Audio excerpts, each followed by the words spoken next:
ಎಲ್ಲರಿಗೂ ನಮಸ್ಕಾರ. ಸ್ಟ್ರೈವಿನ ಯೂಟ್ಯೂಬ್ ಚಾನಲ್ಗೆ ನಿಮ್ಮೆಲ್ಲರಿಗೂ ಸ್ವಾಗತ.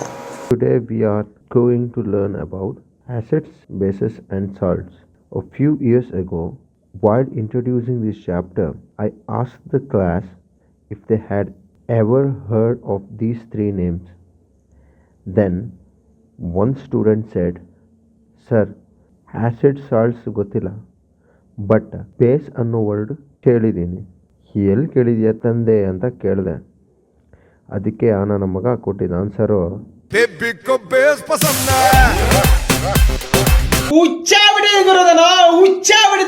ವರ್ಲ್ಡ್ ಅಲ್ಲಿ ಎಷ್ಟು ಕಾಂಪೌಂಡ್ಸ್ ಇದೆಯಲ್ಲ, ಅದರಲ್ಲಿ ಕೆಲವು ಅಸಿಡಿಕ್ ಇನ್ ನೇಚರ್ ಇರುತ್ತೆ ಆ್ಯಂಡ್ ಕೆಲವು basic. Because of this, these compounds possess certain nature. Let's learn about some important properties of acids. Acids are sour in taste.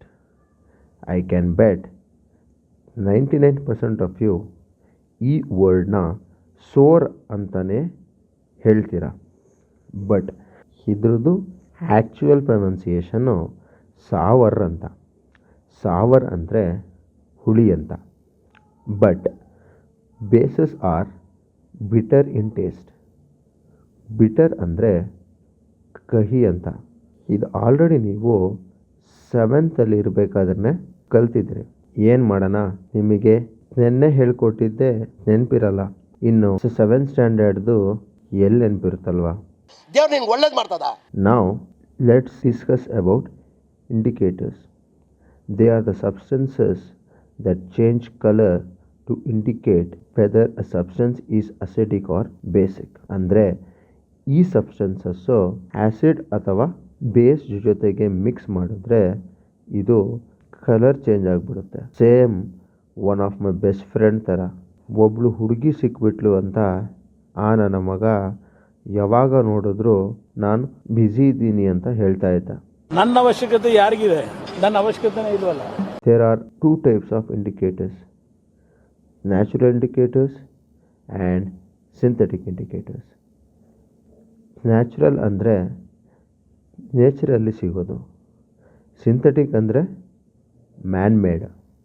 Natural ಇಂಡಿಕೇಟರ್ಸ್ಗೆ examples litmus paper, turmeric et cetera. Synthetic ಇಂಡಿಕೇಟರ್ಸ್ಗೆ examples, ಈ word ಹೇಳಬೇಕಾದ್ರೆ ಹುಷಾರಾಗಿ ಹೇಳಿ, ಮತ್ತು ನಾಲ್ಗೆ freeze ಆಗೋದು. ನನಗೆ ಹೇಳೋಕ್ಕೆ ಬರುತ್ತೆ, because I am experienced. So how to pronounce this? Phenolphthalein, methyl orange, etc. Indicators acid ಜೊತೆ ಮಿಕ್ಸ್ ಮಾಡಿದ್ರೆ ಒಂದು ಕಲರ್ ಆ್ಯಂಡ್ ಬೇಸ್ ಜೊತೆಗೆ ಮಿಕ್ಸ್ ಮಾಡಿದ್ರೆ ಇನ್ನೊಂದು ಕಲರ್ ಕೊಡುತ್ತೆ. Let me draw one table to make you understand. ಇನ್ನೊಂದು ಥರದ ಇಂಡಿಕೇಟರ್ ಬಗ್ಗೆ ಹೇಳೋಕ್ಕೆ ಮರ್ತೇ ಹೋಯ್ತು, ಆಲ್ ಫ್ಯಾಕ್ಟ್ರಿ ಇಂಡಿಕೇಟರ್ಸ್. ಇದರಲ್ಲಿ ಕಲರ್ ಏನೂ ಚೇಂಜ್ ಆಗಲ್ಲ, ಆದರೆ ಸ್ಮೆಲ್ ಚೇಂಜ್ ಆಗುತ್ತೆ. Examples vanilla, clove, onion etcetera. Next ಕೆಲವು ಆ್ಯಸಿಡ್ಸ್ ಆ್ಯಂಡ್ ಬೇಸಸ್ದು ಹೆಸರು ಮತ್ತು ಅದರದ್ದು ಕೆಮಿಕಲ್ ಫಾರ್ಮುಲಾ ಲಿಸ್ಟ್ ಮಾಡ್ತೀನಿ. ಒಳ್ಳೆ ಮಂತ್ರ ಬೈ ಹಾರ್ಟ್ ಮಾಡ್ದಂಗೆ ಮಾಡಬೇಕು, ತುಂಬ ಯೂಸ್ ಆಗ್ತವೆ. ವಿಡಿಯೋ ಪಾಸ್ ಮಾಡಿ ನೋಟ್ ಡೌನ್ ಮಾಡ್ಕೊಳ್ಳಿ. All right, let's move on. Now let's learn about some reactions which are very important. What happens when acid is reacted with metal? This is the general formula for what happens when an acid is reacted with metal. ಇದನ್ನು ಕೂಡ by heart ಮಾಡ್ಕೊಳ್ಳಿ, ತುಂಬ important. ಎಕ್ಸಾಮಲ್ಲಿ ಏನು ಮಾಡ್ತಾರೆ ಅಂದರೆ, ಒಂದು specific acid and ಒಂದು ಸ್ಪೆಸಿಫಿಕ್ ಮೆಟಲ್ ಕೊಡ್ತಾರೆ. ಕೊಟ್ಟು ರಿಯಾಕ್ಟೆಂಟ್ಸ್ ಏನು ಬರುತ್ತೆ ಅಂತ ಕೇಳ್ತಾರೆ. ಆ್ಯನ್ಯುವಲ್ ಎಕ್ಸಾಮಲ್ಲಿ ಪೇಪರ್ ಸೆಟ್ ಮಾಡಿರೋರ್ದು ತಲೆ ಕೆಟ್ಟೋಗಿದ್ರೆ ರಿಯಾಕ್ಟೆಂಟ್ಸ್ ಬರೆದು ಅದನ್ನು ಬ್ಯಾಲೆನ್ಸ್ ಮಾಡೋಕ್ಕೆ ಕೂಡ ಕೇಳ್ತಾರೆ. ಈ ನನ್ನ ಮಕ್ಕಳು ಅನ್ನ ತಿಂತಾರೆ, ತಿಂತಾರಣ್ಣ ಈ ನನ್ನ ಮಕ್ಕಳು. Now let's learn about products. Acid ಮತ್ತು ಮೆಟಲ್ ರಿಯಾಕ್ಟ್ ಆದರೆ ಪ್ರಾಡಕ್ಟ್ ಸಿಗುತ್ತೆ ಅಂತ ನಮಗೆ ಗೊತ್ತು. ಅದರಲ್ಲೂ ಒಂದು ಪ್ರಾಡಕ್ಟ್ ಹೈಡ್ರೋಜನ್ ಗ್ಯಾಸ್ ಅನ್ನೋದು ಫಿಕ್ಸ್. ಈಗ ಸಾಲ್ಟ್ ಬಗ್ಗೆ ತಲೆ ಕೆಡಿಸ್ಕೋಬೇಕು.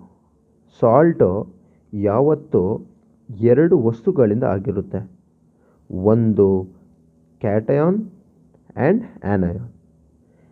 ಕ್ಯಾಟಯಾನ್ ಅಂದರೆ ಪಾಸಿಟಿವ್ ಅಯಾನ್ ಆ್ಯಂಡ್ ಆ್ಯನಯಾನ್ ಅಂದರೆ ನೆಗೆಟಿವ್ ಅಯಾನ್.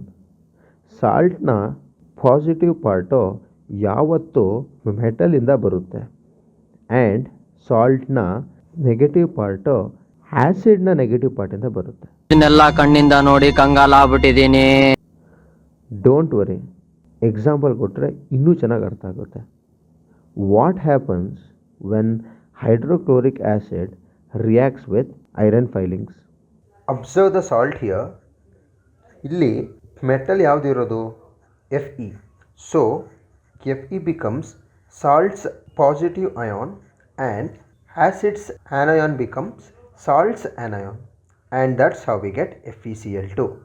ಇನ್ನೊಂದು ಎಕ್ಸಾಂಪಲ್ ತಗೊಳ್ಳೋಣ.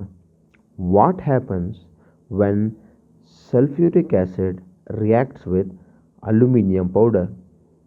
ಇದರಲ್ಲಿ ಎಕ್ಸಾಮಲ್ಲಿ ಏನಾದರೂ H2 ಬರೆಯೋದಕ್ಕೆ ಮರ್ತು ಹೋದರೆ ಅರ್ಧ ಮಾರ್ಕ್ಸು ಕೂಡ ಮರ್ತೋಗ್ಬಿಡಬೇಕು. Now imagine if someone asks you, how do you know that the gas liberated is hydrogen gas? Hydrogen ಗ್ಯಾಸ್ದು ಒಂದು ಸ್ಪೆಷಲ್ ಗುಣ ಇದೆ, which is it burns with a pop sound. ಅಂದರೆ ಏನಾದರೂ ಹೈಡ್ರೋಜನ್ ಗ್ಯಾಸು ಫೈರ್ ಜೊತೆಗೆ contact ಆದರೆ ಅಂತ sound ಬರುತ್ತೆ. ಇನ್ನೊಂದು ವಿಷಯ ಹೇಳ್ತೀನಿ, this might save your life. Curd or any acidic food should not be stored inside a copper or brass container. ಯಾಕೆ ಅಂದರೆ the product which we are going to get is a kind of a poisonous substance which is very dangerous.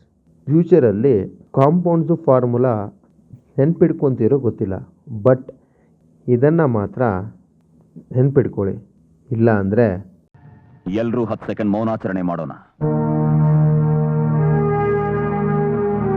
Now let's move on to the second type of reaction.